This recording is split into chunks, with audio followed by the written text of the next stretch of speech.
Welcome students, welcome you arts academy class 12th political science chapter 6 अंतरराष्ट्रीय संगठन। Topic एक ध्रुवीय विश्व में संयुक्त राष्ट्र संघ। प्रीवियस क्लास में हमने इसमें एक क्वेश्चन के ऊपर बात की थी, तो आप वो वीडियो देख सकते हैं। आज की क्लास में हम एक नए इसी में एक क्वेश्चन के ऊपर बात कर रहे हैं जो इससे बन सकता है, और वो क्वेश्चन ये है कि संयुक्त राष्ट्र संघ कैसे विश्व और अमेरिका के बीच बातचीत कायम करता है। इससे पहले की वीडियो में हमने ये बात की थी कि कैसे हम अमेरिका की ताकत पर अंकुश नहीं लगा सकते, या जो यूएन है वो कैसे अमेरिका की शक्तियों पर अंकुश नहीं लगा सकता।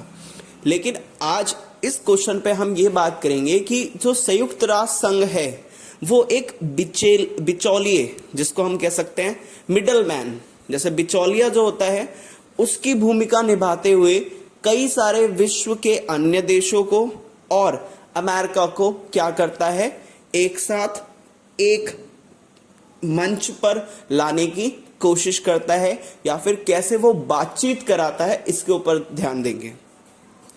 तो आपको क्वेश्चन समझ में आया होगा। क्वेश्चन यही है कि संयुक्त राष्ट्र संघ कैसे विश्व और अमेरिका के बीच बातचीत कायम करता है। विश्व मतलब कि विश्व के जो अन्य देश हैं, जो यूएन के सदस्य हैं, और अमेरिका के बीच में कैसे बातचीत कायम करने की कोशिश करता है। कौन? संयुक्त राष्ट्र संघ। तो क्वेश्चन यही है कि संयुक्त राष्ट्र संघ कैसे विश्व और अमेरिका के बीच बातचीत कायम करता है, कि कैसे वो विश्व के अन्य देशों को और अमेरिका के बीच में कैसे वो बातचीत कराता है या कायम कैसे कराता है। तो स्टार्ट करते हैं।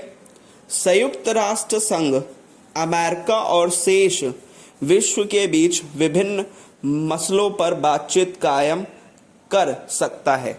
तो अब हम बात करते हैं कि कौन कौन से ऐसे मसले हैं या कौन से ऐसे इश्यूज हैं, ऐसे कौन कौन से कारण हैं जिसकी वजह से विश्व और अमेरिका के बीच में जो आपका संयुक्त राष्ट्र संघ है वो कैसे बातचीत कायम करा सकता है। तो सबसे फर्स्ट इसमें कहा जाता है कि अमेरिकी नेता अक्सर संयुक्त राष्ट्र संघ की आलोचना करते हैं, कि जो अमेरिका के जो पॉलिटिशियंस हैं, जो अमेरिकी नेता हैं, वो अक्सर संयुक्त राष्ट्र संघ की क्या करते हैं, आलोचना करते हैं। आलोचना मतलब आपको पता ही है, आलोचना मतलब होते हैं बुराइयां करते हैं।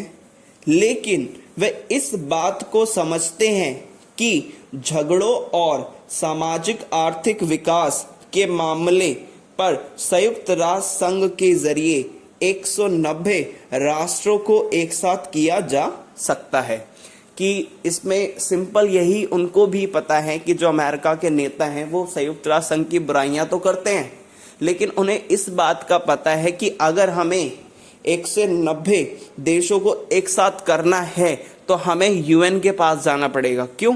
क्योंकि यूएन ही क्या है, यूएन के कई सारे सदस्य देश हैं, वो एक साथ बैठक बुला सकता है। तो अमेरिका के कई सारे नेता या पॉलिटिशियंस को अगर वहां उनको क्या करना, आर्थिक विकास करना है, सामाजिक विकास करना है, या झगड़ों का निपटारा करना है, तो उनको अगर एक साथ कोई ला सकता है तो वो कौन है? यूएन है। तो इसलिए यूएन की जो इंपॉर्टेंस है वो क्या हो जाती है, बढ़ जाती है, और जिसकी वजह से वो एक अमेरिका और विश्व के बीच में एक तरह की बातचीत कराने में काफी कारगर साबित होता है।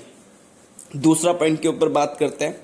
संयुक्त राष्ट्र संघ ऐसा मंच है जहां अमेरिका या अमेरिकी रवैये और नीतियों पर अंकुश लगाया जा सकता है। आप सभी को पता है कि संयुक्त राष्ट्र संघ में क्या होता है, संयुक्त राष्ट्र संघ में बैठक की जाती है। तो उस बैठक में या एक ऐसा प्लेटफॉर्म है जहां पर हम अमेरिका की ताकत को क्या कर सकते हैं, जो उसका बिहेवियर है, जो उसकी पॉलिसीज हैं, जो उसकी नीतियां हैं, जो उसके रवैये हैं, उसको क्या कर सकते हैं, उस पर अंकुश लगा सकते हैं या फिर रोक लगा सकते हैं।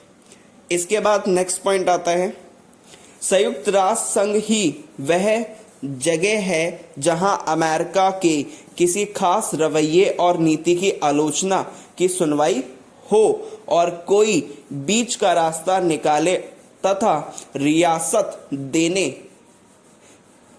की बात कहीं सोची जा सके। तो इसमें यही निकल के आता है कि संयुक्त राष्ट्र संघ ही एक ऐसी जगह है जहां पर हम क्या कर सकते हैं कि अमेरिका के जो रवैया है, जो उसका बिहेवियर है, जो उसकी नीतियां हैं, उसकी आलोचना की सुनवाई की जा सकती है। मतलब कि यूएन में हम बता सकते हैं, उसकी सुनवाई हो सकती है कि अमेरिका का ऐसा रवैया है, उसकी ऐसी नीतियां हैं, तो यूएन में उस चीज की सुनवाई होती है और एक ऐसा रास्ता निकाला जाता है जिससे क्या हो, जिससे दोनों की बेहतरी हो, जिस भी परेशानी है उस देश की और अमेरिका की।